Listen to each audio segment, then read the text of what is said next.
So who's the real villain in this story? The monster with the claws, the tyrant with the crown, or the voice in your head that says, "This isn't fair, you deserve more"? We like to believe villains are out there, lurking, scheming, separate. But that's a lie we tell ourselves to feel safe. Because the truth, the villain might already be here, not in your enemies, not in your past, but in the version of you that you've refused to face. Most people imagine evil as some great explosion, a snap, a scream, a final fatal moment to some. But the descent doesn't start with destruction, it starts with denial, a whisper, a compromise, a choice not to feel something that hurts or acknowledge something that's true. Psychologist Carl Jung called it the shadow, the parts of ourselves we bury, anger, envy, bitterness, the desire to hurt what hurt us, the impulse to control what we can't. We shove those pieces down, pretend they don't exist, and wear the mask the world expects. But what we bury doesn't die, it waits. And when the moment comes when we are slighted or ignored or finally given power, the shadow doesn't whisper anymore. It speaks clearly, persuasively. And it sounds like you. You've heard it. We all have. The quiet satisfaction when someone fails. The fantasy of putting someone in their place. The thrill of imagining what you'd do if there were no rules. That's the whisper. And if you've heard it even once, then you already know villains aren't born. They're grown, piece by piece, decision by decision. Not in some distant land, but inside ordinary lives. Inside people who look a lot like us. We tell ourselves we'd never go that far, that we're different. But the most dangerous villains didn't think they were villains either. They thought they were right, justified, reasonable, until the thing inside them grew stronger than the part that said stop. And that's where it begins, not with violence, not with hatred, but with silence. The silence where a part of you waits to be heard. The silence you mistake for virtue because it keeps you in control.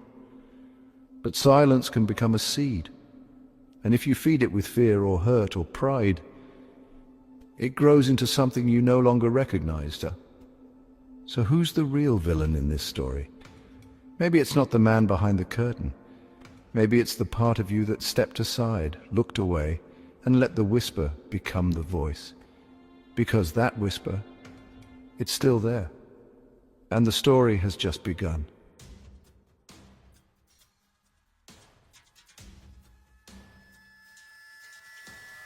It never starts with a scream. It starts with a reason. Something that feels just enough like truth to ignore the weight of what comes next. An excuse dressed up as justice. A wound mistaken for clarity. A voice that says, you're not the bad guy. You're the one who finally got tired of losing it.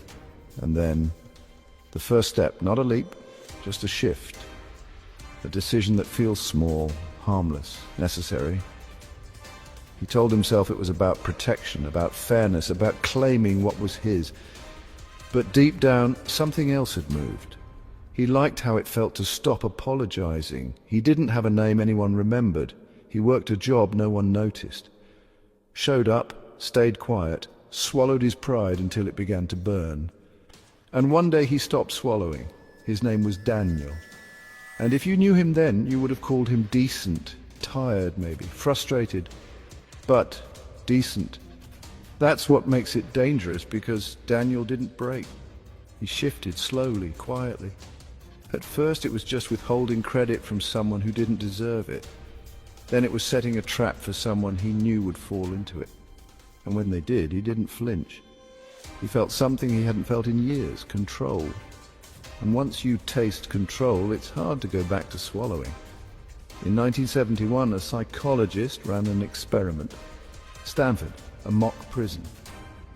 College students randomly assigned as guards or prisoners. Within days, the guards became cruel. They locked their classmates in closets, humiliated them, stripped them of names, turned them into numbers. The experiment had to be shut down in 6 days. 6 days not because they were evil, but because they were told, this is who you are now, and they believed it. Psychologist Philip Zimbardo called it the Lucifer effect, the transformation of good people under the pressure of power, role, and permission.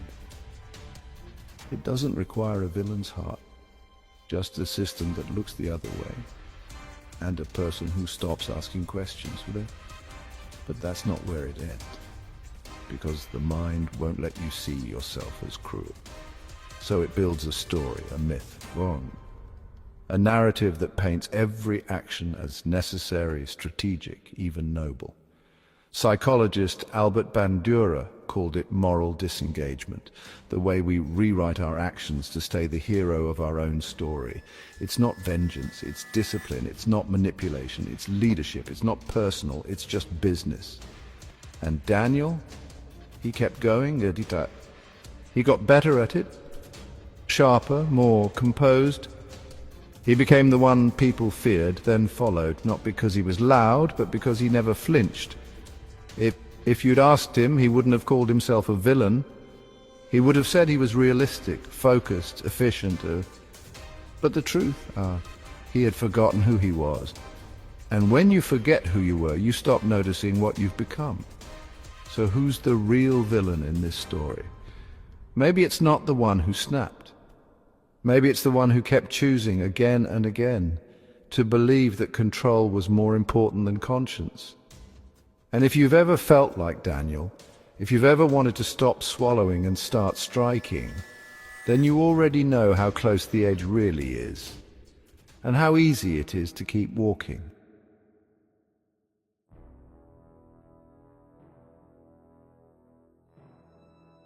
So who's the real villain in this story? The devil in the scripture, the fallen king in legend, or the part of you that still believes you're the exception? Long before we had diagnoses, we had myths. Before psychology spoke of shadows and disassociation, stories whispered warnings in the dark, and in every story the villain was never just an enemy. He was a lesson, a reflection, a question you weren't ready to answer. Lucifer wasn't cast down because he was weak. He was cast down because he refused to bow. Better to reign in hell than serve in heaven. That line isn't terrifying because it's evil. It's terrifying because it's familiar. Because who among us in a quiet moment hasn't wanted to stop being overlooked and start being obeyed? In Sumerian myth, the goddess Inanna descends into the underworld. There she meets Ereshkigal, her sister, her opposite, her shadow. It's not a battle, it's a confrontation. Light meeting dark, the divine meeting the forgotten. She isn't destroyed, she's remade. Stripped of her titles, her pride, her masks, until nothing is left but the truth of who she is. That's what myths are for. Not entertainment, initiation. They teach you how to survive the storm inside. And the villain, he isn't a mistake in the story, he's the price of ignoring it. Carl Jung called these figures archetypes, deep psychological truths wrapped in narrative. The villain isn't some outside force. He's the manifestation of what happens when you abandon integration, when you split light from shadow and pretend only one matters, and when you deny your shadow, it doesn't vanish. It festers. You see it in others. You project it onto enemies. You wage wars not against injustice, but against what you fear in yourself. You start calling others monsters because it's easier than asking what you're capable of becoming. Even the Bible doesn't start with peace. It starts with murder. Cain and Abel, two brothers, one accepted, one rejected. And in that rejection, something ancient wakes up. God doesn't condemn Cain. He warns him. Sin is crouching at your door. It desires to have you, but you must rule over it. But Cain doesn't, and how many of us have? Because villainy isn't about being consumed by darkness, it's about giving it the keys. It's what happens when we mistake pain for purpose, when we decide the wound we carry is more valuable than the healing we fear. In the myth of Prometheus, fire is stolen from the gods, a defiant act, a gift to humanity. But beneath the heroism is another truth, the desire to challenge power, to be the one who decides who deserves the flame. That's the seed, not the theft, but the pride in deciding what should burn. Villains don't see themselves as villains. They see themselves as liberators, as saviors, as gods. And maybe that's what makes them so dangerous. Because you don't fear a man who knows he's wrong. You fear the one who thinks he's right. So who's the real villain in this story? Maybe it's not the god who fell. Maybe it's the voice inside you that still whispers, if I had the power, I'd do it differently. And maybe that's exactly what the last villain said too.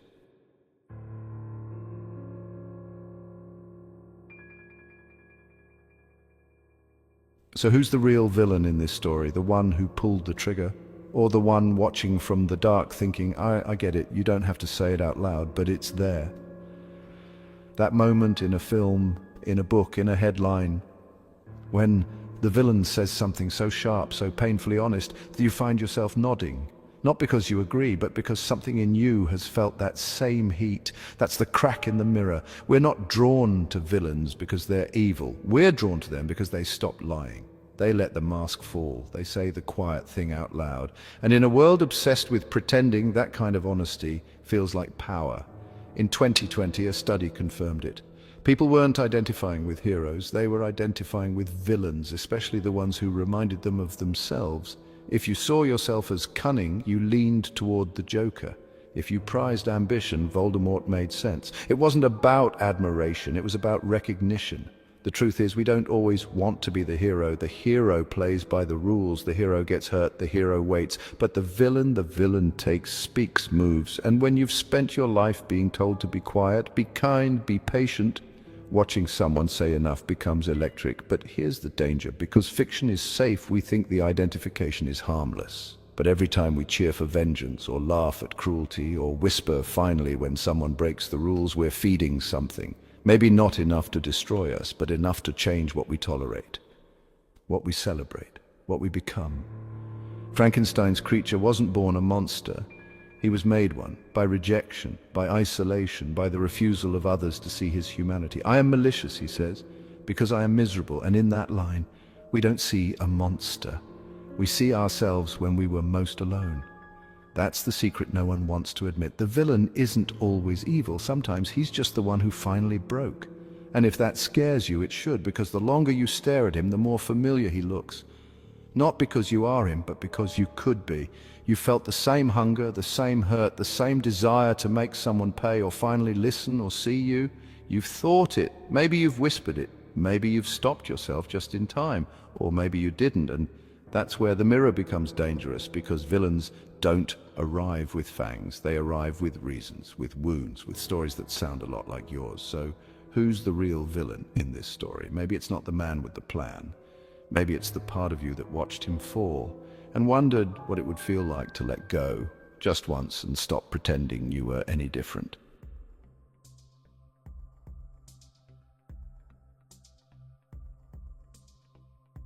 So who's the real villain in this story? The one who lost control? Or the one who stopped needing to? There's a moment in every descent when the noise inside goes quiet. No more second guessing, no more rationalizing. Just a cold, calculated rhythm. A switch flips, not in rage, but in resolve. And that's when you know the mask isn't something you wear anymore. It's who you are. At first it was about making things right. Then it was about proving a point. Then it was about not backing down. But now it's not about anything. It's just who you've become. This is the stage no one wants to talk about. Not the beginning, not the fall, but what happens after the lines have been crossed, after the conscience has gone quiet, after the soul has adapted to the dark. And the scariest part doesn't feel like evil, it feels efficient. Friedrich Nietzsche tried to warn us. He who fights with monsters should look to it that he himself does not become a monster. But he wasn't just talking about violence. He was talking about obsession, about staring at something so long, corruption, injustice, betrayal, that it changes you. Until one day you're not fighting the monster anymore, you're mirroring it. And if you gaze long into an abyss, the abyss also gazes into you. Most people don't understand that part. They think it means the darkness watches back, but it's worse than that. It means the longer you stare into what's broken, the more it begins to make sense. You start seeing the world the way the villain does, not as right or wrong, just useful or not. And in that place, empathy becomes noise. Morality becomes a liability. Remorse becomes irrelevant. This is where the villain stops pretending to be a savior, where he no longer needs a reason, where he builds systems instead of stories, orders instead of explanations. This is where the evil isn't loud, it's organized. Stanley Milgram saw it happen in a lab. Participants were instructed to deliver electric shocks to strangers behind a curtain. Screams echoed, pleas for mercy. But a man in a lab coat told them to continue. So they did, most of them. Increasing the voltage, following instructions, just doing their job. No anger, no malice, just obedience. Hannah Arendt saw it on a global scale. She watched Adolf Eichmann, a man who orchestrated logistics for genocide, explain himself not with rage, but with paperwork, with protocols, with polite indifference. She didn't see a demon in chains. She saw a man in a suit, neat, controlled, unthinking. She called it the banality of evil, not because evil is boring, but because it's efficient, predictable, systemic. A man files a form, a button gets pressed, a life disappears, and no one cries, because no one feels. That's the final transformation. Not madness, not fury, just indifference. You don't become the villain by hating, you become the villain by stopping the questions, stopping the doubt, stopping the part of you that used to care. And when someone finally asks how it got this far, the answer won't be dramatic. It'll be something like, I had a job to do. That's when you know you're no longer walking toward the abyss. You are it. So who's the real villain in this story? Maybe it's not the one who burned with fury. Maybe it's the one who forgot what fire even felt like.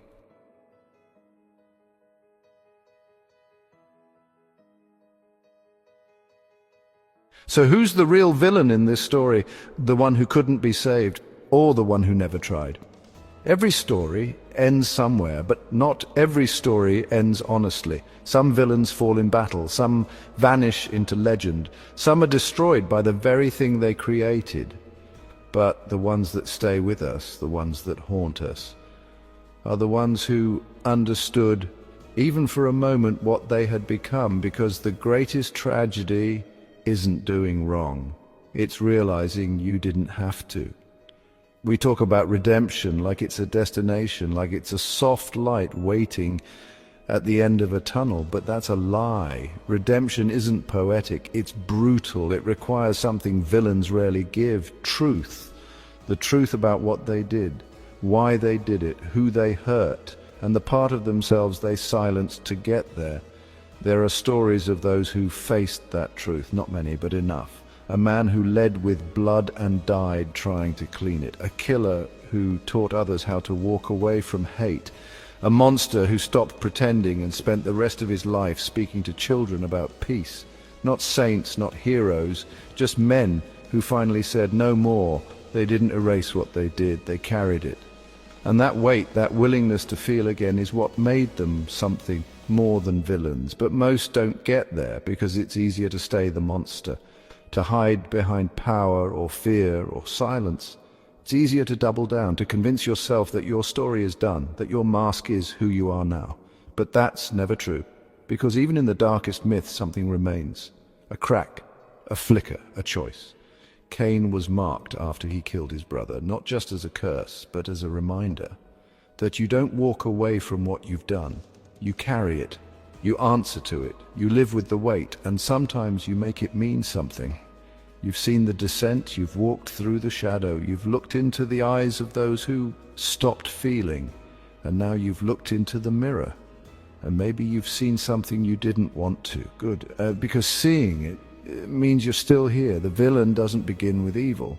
He begins with avoidance, with silence, with the choice to stay comfortable instead of accountable. But the hero, he begins the moment you decide not to look away, even from yourself.